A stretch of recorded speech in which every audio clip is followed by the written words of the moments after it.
नमस्कार मुलांनो, मोळे जाधव मॅथ्स क्लासेसमध्ये तुमचं स्वागत आहे. आपण प्रोबॅबिलिटी डिस्ट्रीब्युशन हा चॅप्टर चालू केलेला आहे आणि आपण 7.1 एक्सरसाइजमधले काही प्रॉब्लेम्स पाहत आहोत. तर 7.1 मधला पुढचा प्रॉब्लेम बघूया. प्रॉब्लेम काय बघा मुलांनो, लास्टमध्ये अजून find the probability distribution of number of successes in 2 tosses of a die. एक जी डाय आहे ती 2 वेळेस टॉस केलेली आहे आणि आपल्याला प्रोबॅबिलिटी डिस्ट्रीब्यूशन काढायचं. कशाचं प्रोबॅबिलिटी डिस्ट्रीब्यूशन काढायचं? Where success is defined as number greater than 4. 4 पेक्षा जास्त नंबर येण्याची आपल्याला काय काढायची? प्रोबॅबिलिटी डिस्ट्रीब्यूशन काढायची. म्हणजे कॅपिटल एक्स काय आहे? Number greater than 4 appears on at least one डाय, कमीत कमी एका डायवर.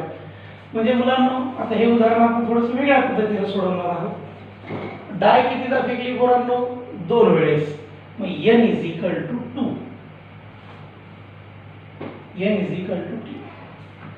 p म्हणजे काय? Probability of success. p means what? Probability of success. कशाला म्हणायचं आपण? जर नंबर 4 पेक्षा जास्त येत असेल तर त्याला काय म्हणणार आपण? सक्सेस म्हणणार. मग 4 पेक्षा जास्त काय येणार आहे? 5 आणि 6. म्हणजे किती नंबर येणार मुलांनो? 2. आणि एकूण नंबर्स किती आहेत? 6. तर हे किती आहे? 1/3. क्यू, पी म्हणजे प्रोबॅबिलिटी ऑफ सक्सेस आणि क्यू म्हणजे probability of not success. Success कशाला म्हणले आपण? 4 पेक्षा जास्त येण्याला. मग आता फेल्युअर काय असेल? 1 ते 4 पर्यंत. म्हणजे 1 2 3 4 ह्याला आपण म्हणणार फेल्युअर. आणि सक्सेस कशाला म्हणणार? 5 आणि 6 ला. तर 4/6 that is 2/3. Capital x, capital x म्हणजे काय? Number greater than 4 appears on at least one. जर तुम्ही 2 डाय फेकल्या तर काय होईल की दोन्ही वेळेस तुम्हाला 4 पेक्षा मोठा अंक भेटणार नाही. किंवा असं होऊ शकते की 1 वेळेस अंक भेटला किंवा असं होऊ शकते की 2 वेळेस अंक भेटला. म्हणजे की जर मुलांनो 0 1 2. आता या ठिकाणी आपण बघूया p of x is equal to small x चा फॉर्म्युला काय? ncx p to the power x q to the power n minus x. आपल्याला काय करायचं आहे मुलांनो? प्रोबॅबिलिटी डिस्ट्रीब्यूशन काढायचं आहे. कशाचं? संख्या किती पेक्षा जास्त भेटली पाहिजे? 4 पेक्षा. मग 4 पेक्षा जास्त काय? 5 आणि 6. अशा किती पॉसिबिलिटीज आहेत? 2. म्हणलेला आपण 2/6. मग p म्हणजे प्रोबॅबिलिटी ऑफ सक्सेस. सक्सेस 4 पेक्षा जास्त भेटणे. मग फेल्युअर काय असेल? 1 2 3 4 मिळणं. त्याला म्हणलं क्यू. 4/6 ते किती आलं मुलांनो? 2/3. आणि कॅपिटल एक्स म्हणजे काय? Getting the number greater than 4. 4 पेक्षा जास्त नंबर भेटणे. 4 पेक्षा जास्त नंबर भेटण्याची शक्यता काय असू शकते? 2 डाय फेकली. दोन्ही डाय फेकले तर असं होऊ शकतं की दोन्हीमध्येही आपल्याला काय भेटलेलं आहे? 4 पर्यंतच अंक भेटले. 5 आणि 6 भेटलं नाही. म्हणजे 0 किंवा एका डायवर 4 पेक्षा जास्त अंक आले किंवा दोन्हीवर. आता आपण p ऑफ 0 ची व्हॅल्यू काढूया. p of x is equal to 0. n किती आहे मुलांनो? 2. c 0. p ची व्हॅल्यू किती आहे? 1/3. x म्हणजे 0. q किती आहे? 2/3. n minus x. n म्हणजे किती? 2. x ची व्हॅल्यू 2c0 ला कसं सोडवतात बघा. 2 फॅक्टोरियल यायचं, खाली 0 फॅक्टोरियल, आधी 2 फॅक्टोरियल लिहून टाका, नंतर 0 फॅक्टोरियल. आता 2 मधून 0 गेला किती राहणार? 2 फॅक्टोरियल. 1/3 चा पॉवर 0 म्हणजे 1. हे येणार आहे 4/9. 2 फॅक्टोरियल कॅन्सल होईल. किती आलं पुन्हा? 4/9. आता मी काय केलं?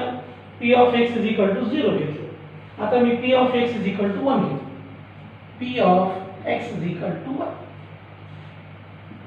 म्हणजे मला काय करायचं? x च्या ठिकाणी 1 ठेवायचं. n म्हणजे किती आहे मुलांनो? 2. n चा अर्थ तो किती वेळेस प्रयोग केला? c x1 आहे. p ची व्हॅल्यू 1/3 x म्हणजे 1 2/3 n मायनस x n म्हणजे किती आहे 2 मग 2 मधून 1 गेल्यास किती राहणार आहे 1 हे काय ना 2 फॅक्टर डिवाइडेड बाय 1 फॅक्टर 2 मधून 1 गेल्यास किती राहणार आहे 1/3 आहे इज 2/3 आहे 1 फॅक्टर म्हणजे 1 1 याला काही 2 फॅक्टोरियल म्हणजे किती 2 into 1 2 into 3 that is equal to 4/9 हे झालं आपलं p of x is equal to 1 आता मला घ्यायचं आहे मुलांनो p of x आता मुलांनो आपल्याला व्हॅल्यू काढायची आहे p of x is equal to 2 ची आपल्या त्याच फॉर्म्युलेमध्ये ठेवायचं ncs p to the power x q to the power n minus x आता आपण जर व्हॅल्यू ठेवली तर काय येणार मुलांनो n म्हणजे किती आहे 2 c 2 p ची व्हॅल्यू किती आहे 1/3 डोक्यावर किती येणार आहे x म्हणजे 2 into इथं लिहितो into 2/3 n minus x n म्हणजे 2 आणि x म्हणजे 2 म्हणजे पॉवर किती आला 0 हे 2 factorial divided by 2 factorial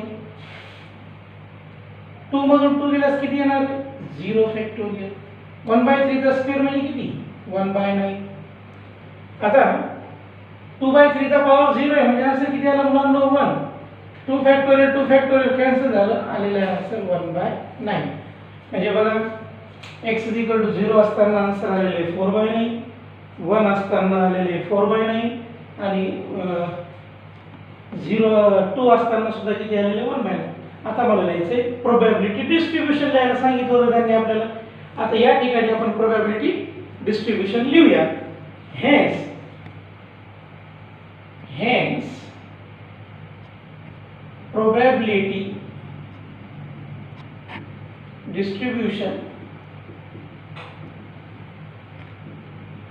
is x p of x x ची व्हॅल्यू 0 1 2 0 असताना किती आला असेल मुलांनो 4/9 1 असताना सुद्धा किती आलेले 4/9 आणि हे सुद्धा 1/9 तर x is equal to 0 असताना 4/9 आलं 1 असताना 4/9 आलेले 2 असताना सुद्धा 4/9 करेक्ट आलं की नाही हे पाहण्यासाठी सर्वांची बेरीज करायची प्रॉब्लेम मध्ये काय दिलं काळजीपूर्वक लक्ष द्या दोन डाय फेकल्या होत्या दोन डाय टॉस केल्यानंतर आपल्याला त्यांनी प्रोबॅबिलिटी डिस्ट्रीब्यूशन विचारलेलं आहे ते म्हणजे 4 पेक्षा जास्त नंबर भेटण्यास मग 4 पेक्षा जास्त नंबर म्हणजे किती 5 आणि 6 त्याला आपण p म्हणतो 5 आणि 6 2 2/6 1/3 आणि 5 पेक्षा कमी नंबर येणार म्हणजे कोणते 1 2 3 4 4/6 2/3 हा फॉर्म्युला आपण केला आता हे आपण या ठिकाणी थांबूया नेक्स्ट प्रॉब्लेम बघा आपण from a lot of 30 bulbs 29 bulbs आहेत which include 6 defectives ज्याच्यामध्ये 6 बल्ब्स आहेत डिफेक्टिव्ह बल्ब्स आहेत a sample of 4 bulbs is drawn at random with a replacement म्हणजे त्या बॉक्स मधून 4 बल्ब्स काढले म्हणजे चारही बल्ब्स एकदाच नाही काढले एक बल्ब्स काढले म्हणजे एक बल्ब्स काढला आणि पुन्हा तो त्याच्यामध्ये परत टाकलेला आहे find the probability distribution of number of defective bulbs आपल्याला probability distribution काढायचे number of defective bulbs मग 4 बल्ब्स काढलेत आपण म्हणजे किती वेळेस प्रयोग झाला मुलांनो हे 4 वेळेस प्रयोग झालेला आहे म्हणजे आपण या ठिकाणी असे लिहू शकतो n = 4 p म्हणजे probability of defective bulb असे घेऊया आपण probability of defective bulb आता एकूण किती बल्ब्स आहेत मुलांनो डिफेक्टिव्ह 6 आणि 6 बल्ब्स डिफेक्टिव्ह आहेत पण किती पैकी 30 पैकी तर प्रोबॅबिलिटी किती आली 1/5 q probability of non defective bulbs जे बल्ब्स डिफेक्टिव्ह नाहीये त्याची प्रोबॅबिलिटी काढायची मग 6 जर डिफेक्टिव्ह असेल तर नॉन डिफेक्टिव्ह किती असतील 24 30 साई 24 6 35.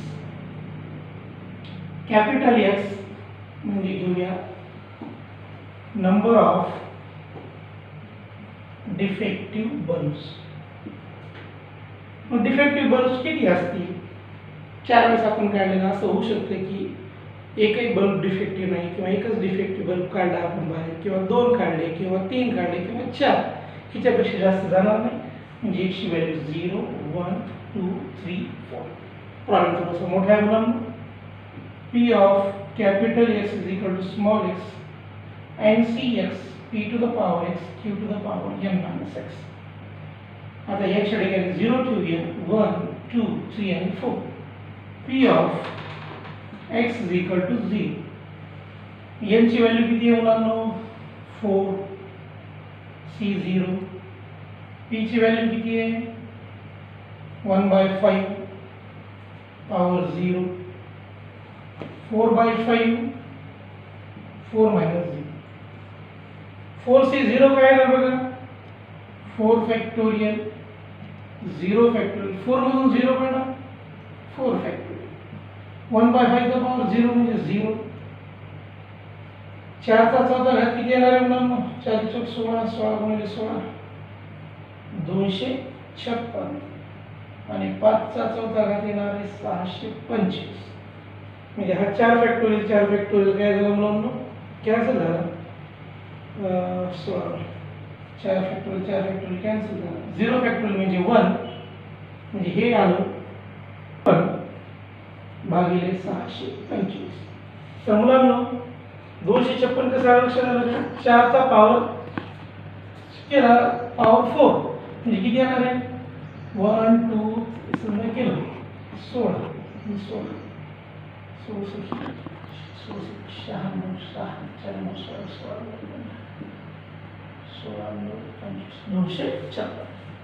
तर हे P of x is equal to 0 काढलं आपण. आता आपण 1 ची व्हॅल्यू काढूया. P of x is equal to 1. n किती आहे? 4. C1. P ची व्हॅल्यू आपल्याला माहिती आहे. किती आहे म्हणून P ची व्हॅल्यू? 1/5. डोक्यावर काय घ्यायचंय? x म्हणजे किती येतो? 1. 4/5. आता n मायनस x. n म्हणजे किती आहे? 4 आणि x म्हणजे किती आहे? 1. म्हणजे पॉवर किती येणार आहे? 3. आता हे 4C1 ला जर सोडून कसे करणार?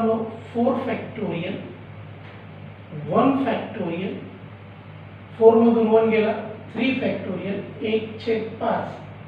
4 चा घन किती आहे मुलांनो? 4 चा वर्ग 16 16 64. 4 चौक 16 16 64 आणि 5 चा घन 125. जर याला आपण सोडवलं तर हे येणार आहे 4 into 3 into 2 into 1. 4 factorial 1 factorial म्हणजे 1. 3 into 2 into 1 64 आणि खालचा आलं 625. या दोघांचा गुणाकार केला. 3 3 कॅन्सल 2 2 कॅन्सल 1 1 कॅन्सल. मल्टिप्लिकेशन केलं आपण. 4 चौक 16 6 1 4 सख 24 24 आणि 25 625. तर हे सुद्धा 256/625 आलेलं आहे. तर आता आपण मुलांना x is equal to 3 ठेवूया. 4C3 P म्हणजे किती आहे? 1/5 त्याचा पॉवर 3. त्याच्यानंतर Q म्हणजे किती? 4/5. n minus x. n म्हणजे किती आहे? 4. 4 मधून 3 गेल्यास किती राहणार आहे? 1. हे येणार 4 factorial divided by 3 factorial into 1 factorial. 1/125 4/5. तर कॅल्क्युलेशन केलं मुलांना तर काय येणार आहे? हे येणार आहे 4 फॅक्टोरियल म्हणजे 4 into 3 into 2 into 1. 3 फॅक्टोरियल म्हणजे 3 into 2 into 1 1 फॅक्टोरियल म्हणजे 1 आणि जर हे कॅल्क्युलेशन केलं 4/625 3 3 कॅन्सल 2 2 कॅन्सल म्हणजे हे आलं 16/625 0 आणि 1 3 मुलांना आपण 2 ला सॉल्व केलं नाही आता 2 ला सॉल्व करून घेऊ p ऑफ 2 काढूया p of x = 2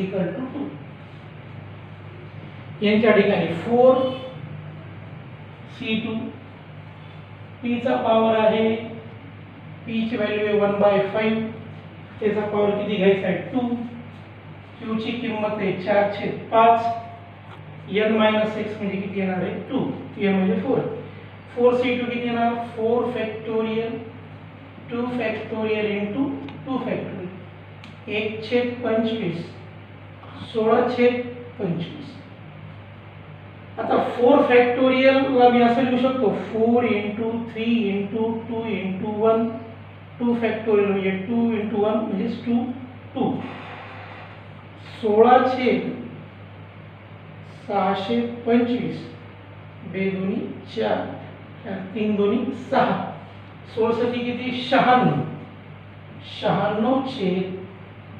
96/625 p of x = 2 काढलं आता आपण p ऑफ x = 3 काढूया मुलांनो p ऑफ 1 चा आन्सर किती आहे 0 चा आन्सर किती आहे तर 256/625 आणि 1 चा सुद्धा अर्थ 256/625 2 चा आलेला आहे 96/625 आणि 3 चा आलेला आहे 16/625 आता मुलांना आपल्याला p ऑफ 4 काढायचं p ऑफ 4 तर इथे काढूया आपण p of 4 p of x = 4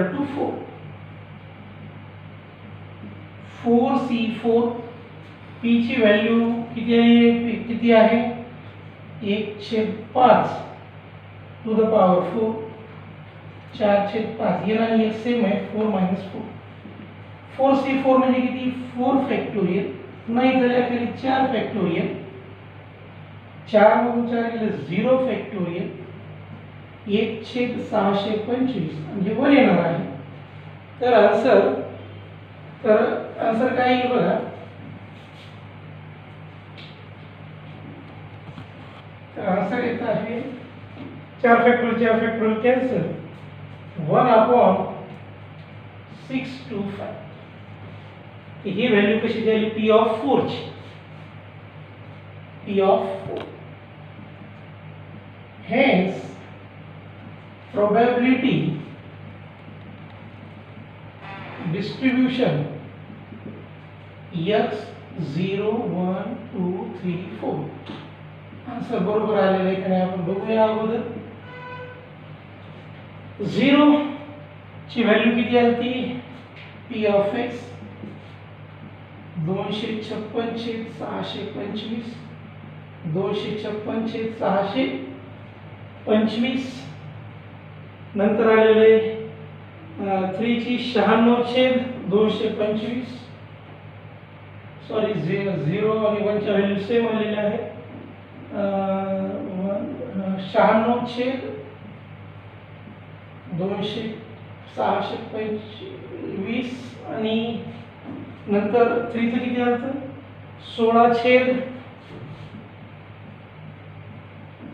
16/625 आणि 4 आलेला आहे 1/625 आता मुलांना हे आन्सर आले का नाही बरोबर हे करण्यासाठी आपल्याला सर्वांच्या वचनांची बेरीज करूया आणि बेरीज जर 1 येत असेल तर करेक्ट हे सर्व किती यायला पाहिजे 1 आले पाहिजे आणि ॲडिशन 1 येते आणि हे आपलं आन्सर बघा तुम्ही एकदा रिपीट सोडा आणि मुलांना एका गोष्टीकडे लक्ष द्या मी तुम्हाला व्हिडिओ रेकॉर्ड करून पाठवत आहे तर अशी शक्यता असते की काही गोष्टी नाही कळत किंवा मला तुमचे समोर जेव्हा विद्यार्थी असतात तेव्हा एक्सप्रेशन लक्षात येतात की विद्यार्थ्याला कळायला की नाही कळायला जर तुम्हाला नाही कळालं तर मला पर्सनल कॉमेंट करा ग्रुपवर कॉमेंट करण्याच्या पर्सनली करा कारण पर्सनली प्रत्येकाच्या समस्या वेगळ्या असतात. मला पर्सनल तुम्ही जर कॉमेंट्स करून सांगा काही अडचणी असतील तर ते आपण पुन्हा एकदा सोडूया. धन्यवाद.